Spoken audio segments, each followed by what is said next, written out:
Bienvenue sur la chaîne du Compte qui compte, je parle compta. Nous allons voir aujourd'hui la définition du journal. Une idée, Amanda ? Ah bah oui, bien sûr. Le journal, c'est là où on lit les actualités, bien évidemment.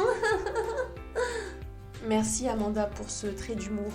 Plus sérieusement, le journal est un document établi par l'entreprise permettant de retracer toutes ses opérations financières sous forme d'écriture comptable au cours d'un même exercice. Dans la pratique, comment se présente un journal ? Un journal se présente sous la forme d'un tableau avec plusieurs colonnes permettant d'enregistrer les écritures comptables. Ces écritures sont enregistrées chronologiquement les unes après les autres et sont également datées. On retrouve donc les mentions que l'on retrouve dans les écritures comptables. Il s'agit des comptes, du sens, débit-crédit, du montant, du libellé pour chaque écriture et du numéro de pièce qui est associé.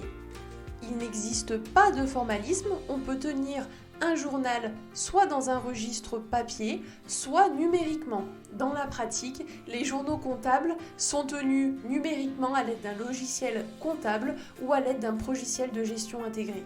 Toutes les écritures enregistrées durant un exercice dans le journal doivent être conservées pendant 10 ans et ne doivent subir aucune altération ni ne comporter de blanc ou de rature.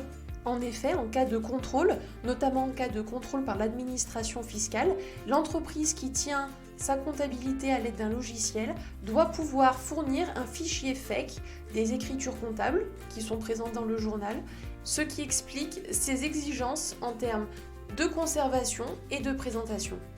Enfin, dans la pratique, on n'enregistre pas toutes les écritures dans un journal unique. Afin de faciliter le contrôle et la gestion de ces écritures, on opte plutôt pour la création de journaux dits auxiliaires.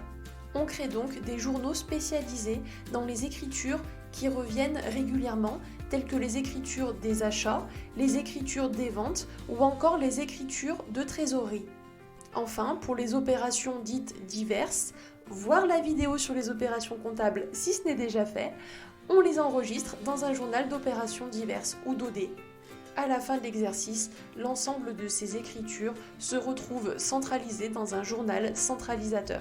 Voilà, tu sais l'essentiel sur le journal. Si pour toi la compta c'est du chinois, abonne-toi à ma chaîne.